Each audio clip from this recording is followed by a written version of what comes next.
He cocked 45 with a Harpers Ferry 1805 pistol. Is that a pretty cool firearm or what? You will notice it's half cocked. It should not go off. We definitely don't want it to go off because I hate to go off half cocked. I'm going to cock it and I'm going to see if it will fire. And I'm going to see if I can hit that paper. I might miss. Hey, I didn't miss. I pulled it down a little bit, but there's the hole. And that tells you it's 58 caliber too. It is 58, but you can't read too well now because somebody put a hole in it. I'll tell you what, I'll shoot it again and put it in the bullseye. You didn't fall for that, did you? Almost everybody watching knows it's a single shot, right? Yeah, it's a single shot. So, yep, Harpers Ferry, 1805. We're just gonna shoot some round balls. And you know us, we do a variety of firearms because I love them all. And there's no telling what might show up on the table. And you might have seen this, you better have seen this firearm in the video. What was it, U.S. military firearm handgun since 1776, we call it, okay? We did the same thing with rifles. I'll link to it, okay? Make sure you check that video out. I think you'll like it maybe. And I talked about this, maybe I'll talk a little bit more about it today. It comes from an old French flintlock. It's based on a French flintlock, which I'm not that familiar with. There were other flintlock pistols before this one, of course. And this one, though, is considered one of the, it's the first U.S. flintlock pistol that was made by, you know, a national arsenal, Harpers Ferry, okay, which is kind of like Springfield Armory, but it's not. It's Harpers Ferry. It's no longer there. It didn't last as long. There was a raid, John Brown. There's a lot of history around Harpers Ferry. And that's one reason firearms that were made there command a higher price. If you find an old Civil War rifle, 1861 or whatever, that was made at Harpers Ferry instead of Springfield Armory, it's generally going to command a higher price because I think not as many were made and all that. Kind of like a Carson City silver dollar. It's worth more than one made somewhere else, Philadelphia. All right, so Harpers Ferry, a lot of history. And I got to clear up a couple of things right away. In that video, in U.S. handguns, I think we start out with this one. One of the things I made the comment that, you know, this is the very firearm that Andrew Jackson used in a duel against Charles Dickinson, I think was his name. And no relation, I'm sure, to Charles Dickens. Charles Dickens was busy writing, what, A Tale of Two Cities or something. He wasn't involved in gunfights at that time, I don't think. But Andrew Jackson, who later became president, was in a duel and killed this guy named Charles Dickinson he had a brace of these, which means two. Relatives in Kentucky, it means two. If you have a brace of pistols, it's two. And that's how they were issued, actually.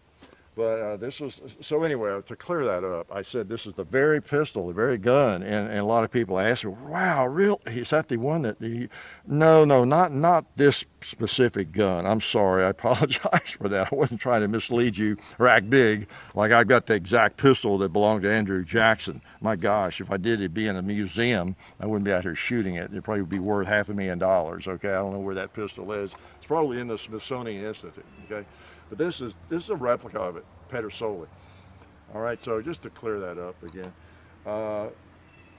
And I understand, because people, you don't really know guns and values and how it all works. You know, you might have thought, oh, cool, that's cool. He's got the exact pistol. And so I just assumed that people would know, not the very pistol. And then the other thing in that video, I said something about, I made a crack about how I couldn't find any information on the history of U.S. firearms that we adopted handguns back in the 1600s. So we were starting in 1700 or 1776 and went on. And a lot of people thought I was extra stupid because I didn't know that. So I was actually joking. Oh, pretty funny, pretty funny. A lot of gullible folks out there, but that's why we love you. That's why we love you. So anyway, we use flintlocks like this and rifles for about 180 years, I think, in the United States and Europe.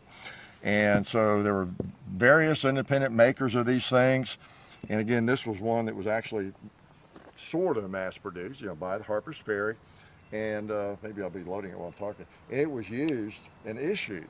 Okay, so it saw service in the War of 1812, especially.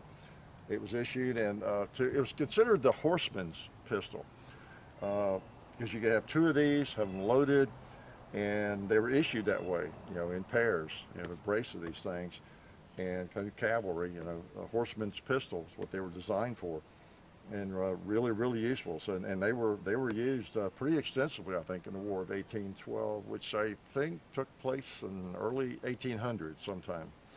So then there were some of these. Of course, it's like any handgun. If it's a U.S. handgun, it's used, of course, when it's made, and then there's always a shortage, for whatever firearm, in any subsequent wars that come about, and so you're really using these things for a period of time, aren't you? And I think the Confederates, I've read, even used this thing in the Civil War to some extent. There were flintlocks used, especially by the South, early in the Civil War. So anyway, there were a variety of these kinds of pistols.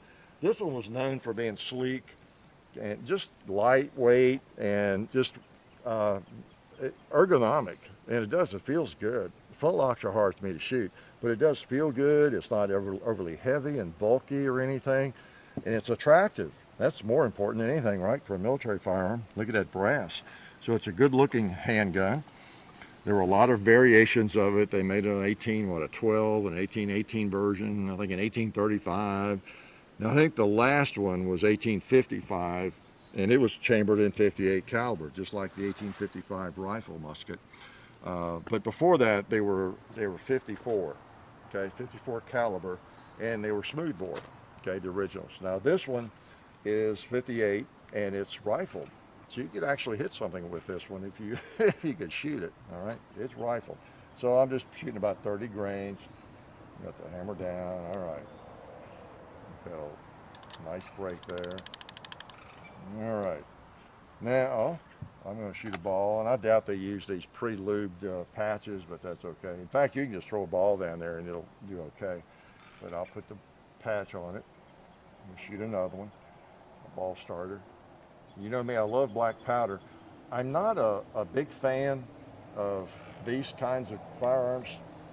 See, I've never had, they're really much more awkward than a rifle. The rifle you set on the ground and you just load that thing up, and they make stands for them. Actually I've had trouble, I've never had this much trouble. Okay. So I really enjoy standing at the shooting table and shooting a rifle more than one of these, even if this was a cap lock, okay? But they're neat from a historical standpoint, and we wanted to show it to you. I bought this mainly to do video with and talk about for that U.S. handguns video, and then for this video. And there were other firearms after this made. They're probably more like the Johnson, Waters. This one here you've seen, we've done videos with it. It's 54 caliber also, smooth bore. And as we worked up into 1830s, this one, as I've discussed before, it started out as a flintlock, you see, and then it was converted to cap lock. And so it's the transition gun. And you see that it was just like this, the original. If you see these at a gun show, you might see them in flintlock or cap. Most of them are being converted. So 54 caliber.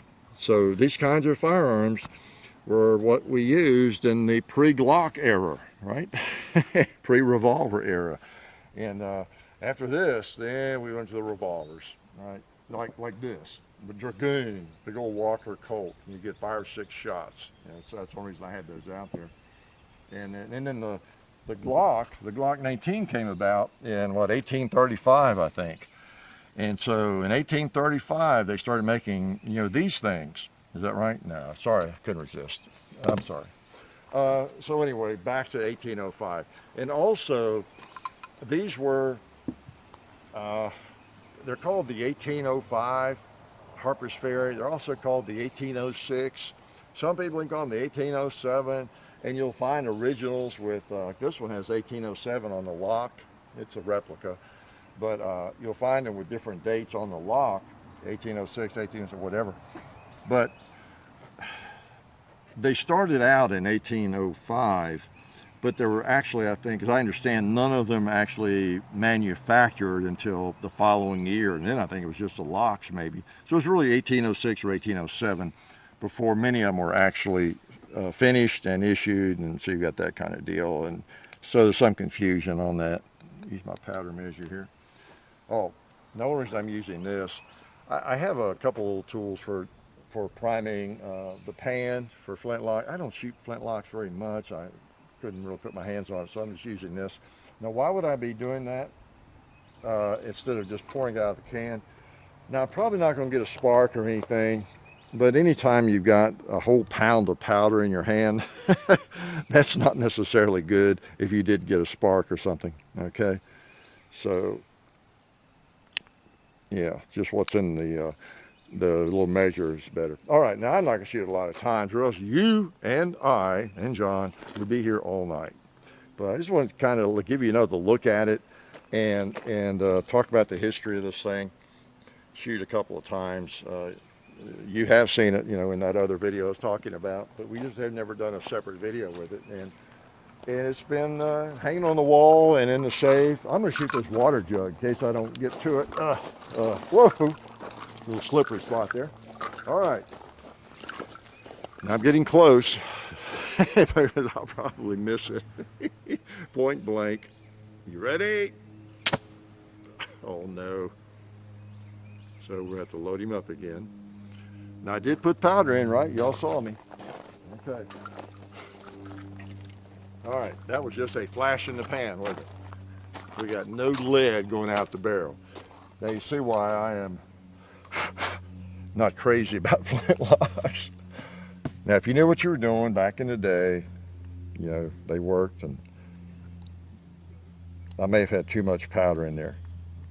That was something that I have learned just from some of y'all's comments on the other one I have. Make sure there's nothing simmering. I don't even want this thing to go off. But I've learned from people who do this a lot. They say you can get too much powder very easily in the pan. You're better off with too little than too much. You cover up the hole and all that. All right. So let's put that frizzing down. All right. Let's try that again. Okay. You know, I didn't have my ears on anyway, but I wasn't going to worry about it once I got started. Maybe the gods knew I didn't have my ears on. All right, see if we get more than a flash in a pan. Oh, the powder, that didn't do anything, so we'll put that back down. One thing that happens too is the flint actually gets dull or whatever. All right. There we go. All right. Yeah, there's some piece of work, I tell you. Let's take it back up here. You never know what's going to happen with one of these things. I have messed with the old brown, well, it's not old, but the brown vessel I have, it's a Pedersoli as well, I think. And one thing I did before the video was I took some alcohol and a toothbrush, and I just cleaned the flint. You make sure the flint's nice and tight on there, because if it gets loose, you know, then it does nothing. If it's dirty or gets oil on it, you know, all that from cleaning the gun. So make sure it's clean. We'll try it one more time, okay?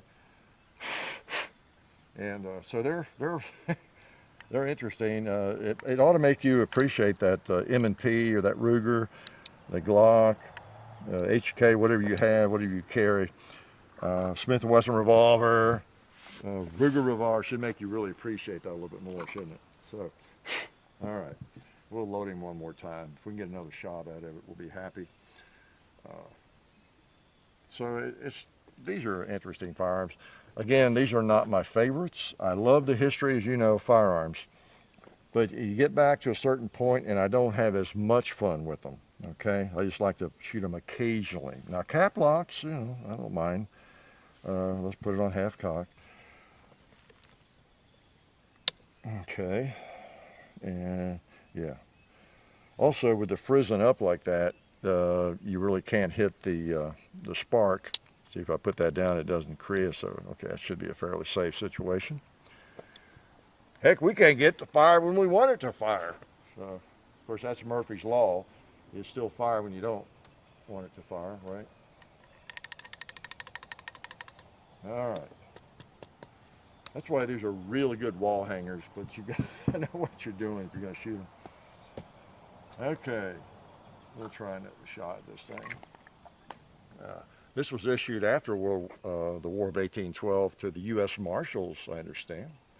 And it was very well liked firearm. Again, it was a little bit fragile because it was kind of a lightweight pistol, and a lot of them didn't survive. So if you did have one that was in pretty good shape, an original, it'd be very valuable, because they were well liked.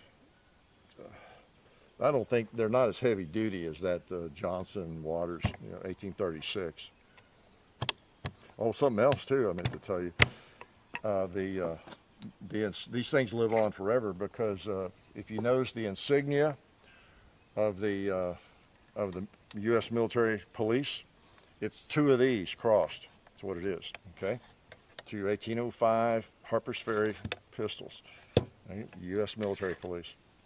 So if you were military police in the military, you probably already knew that. All right, shall we try? I'll tell you what I'll do is we'll just shoot this last time. I'll just show you. I'll sneak behind John, and I'll show you the highly scientific method I use. I get a little alcohol, okay, and get a toothbrush or something here. Same one I use to brush my teeth. Use a little Ballistol, everything, and I just clean the flint. Okay, that's what I do. Make sure there's no oil on it, because I use plenty of oil when I clean a firearm. The only thing about doing that was now I've got a wet flint till that dries, but that's okay. I make sure, and then also use a pick. You make sure that the flash hole is clear, because you know how black powder, how cruddy it is. You definitely want to make sure that's clear. So these were popular, like I say, in the early 1800s. Mountain men, gunfighters. It's just the people we think of as carrying a Colt single action or a Schofield. I'm afraid they couldn't do that.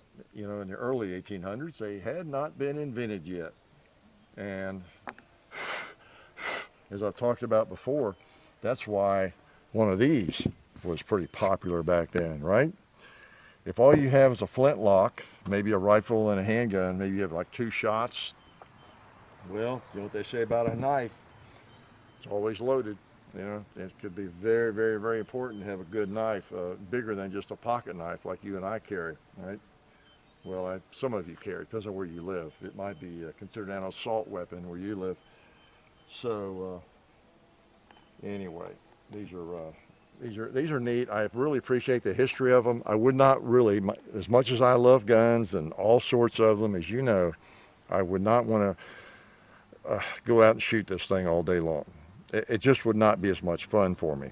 But it's fun to get it out occasionally, just like the Brown Bess. Take a few shots and just share it with you. I think that one's dry. I'll get some of that off there. Okay. Usually not a problem out here in this kind of heat. Yeah. Uh-oh, hope I didn't have the oil on that. Okay. We'll try her again. Take another shot with this thing. So the flintlock, like I say, for about 180 years, that was the thing. We went to cap lock in the 30s, basically, 1830s. Both pistols and, of course, rifles. And the cap lock was the rule up through Civil War. And check out that video. But if you're just brand new, then the Civil War was early 1860s, right? 1865, wrapped up in, and we had cartridges even during the Civil War. They were rimfire cartridges, the Spencer rifle, the Henry rifle, and some others. But then, right after the Civil War was over, they were great guns. It started converting the Civil War rifles, the rifle muskets, and into firearms that would take a cartridge, making the trap door and everything, which we've talked about and we'll talk about further. And so then we're off to the races with cartridge guns, single shots, and then revolvers and everything. And 1873 really changed. All right, we'll try one more. If we can't get a shot out of it, we won't cry, I promise, okay? Let's put a little powder in there. So we charge the pan. Okay, maybe we'll try a 2 liter. I literally will probably miss it, but I'd like to get one more shot out of this thing. How's this? Set a record for a shooting video for me. Shot maybe 3 times. Okay, it might be 2. It might be 2 times. Okay, put down the frizzin'. All right, I'll probably get drenched. All right, we'll try it. Okay.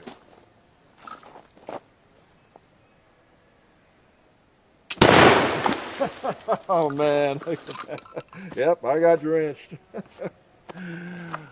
What I do for you all, I tell you, I can't believe the pain, the agony I go through for the sake of history, And that's a cool thing again as we wrap up. I love history. I love the history of these firearms, and it's worth it to me to bring one out and try it every now and then and share it with you all, because this is the real deal. This is not, as I addressed earlier, the exact gun that was not made back in 1805 or 6 or 7 or whatever, but it's exactly like it. Okay, it's a replica. That's the beauty of having all these replicas being made, most of them in Italy, but not all of them, of these old guns. It's just wonderful, with the markings that are pretty accurate and everything. And so you can take this thing out and shoot it, and you know exactly what it was like back in 1805, in 6 and 7, in 1820, what it was like, and that people were actually carrying these cavalry, essentially, horsemen, as they call them, horsemen's pistols, having 2 of these, in battle. This exact firearm, all right? Just like you might think it's cool to have a Beretta 92 or a SIG, M17, and shoot it, because you're not in the military, but you know exactly what it feels like to shoot the real military pistol, and even a Glock. They're using some branches of military. So that's kind of what you get out of this. It helps you appreciate, I think, the old days, and it also helps you appreciate the modern days, because choosing between that and this, that's a pretty easy choice, and again, not because it's a Glock. It could be any modern pistol, and I believe I would make that choice, whether it was a Ruger, hey, maybe even a High Point. I would make the choice of this thing right here for my defense or for going to battle. So anyway, the 1805 Harpers Ferry, that's not everything you probably wanted to know. It's probably more than you wanted to know, but probably a lot of stuff you didn't care about. But anyway, glad to bring it to you. And again, check out that U.S. Handguns video, because we go through right on up to the M17 in that video. And yeah, most of what I say is correct. And it's not boring every minute. Maybe some of it is. So check that out. I'll link to it. Okay. So anyway, if you're still heading to settle on a carry gun, here's an option. It's a free country. Well, I say it is. I'm not sure this is legal to carry under permit. But anyway, the old Harpers Ferry 1805. We got, what, 3 shots out of it? So I'm good with that. We'll see you all later. I'm glad you came by to see this. Life is good. Oh yeah, that's better. This is a great gun for defense. Oh hey, didn't see you guys there. While I've got you here, I want to remind you of our friends over at Talon Grips and Ballistol. Talon Grips makes grips, can you believe it, for all different types of firearms. You can get rough texture or more of a rubberized texture. It just sticks right on there. really affordable, really cool option to improve the grip for your handguns or rifles. So please check them out at talongungrips.com. You'll be glad you did. And also Ballistol. Dad has been using Ballistol for many years. It's a cleaner and a lubricant, and it's non-toxic. It works really great, and we're happy to have them on board since it's been a part of our shooting endeavor for a very long time. So go to ballistol.com, talongungrips.com. And also, while you're out there, I'm juggling all these things here. Also, while you're on the internet, please do check out our other social media like Hickok45 on Facebook. There's also Hickok45 on Twitter, The Real Hickok45 on Instagram. There's a John_Hickok45 on Instagram where I do some things. There's Hickok45.com. You can find us also on Gunstreamer. So check out all that stuff and then watch more videos.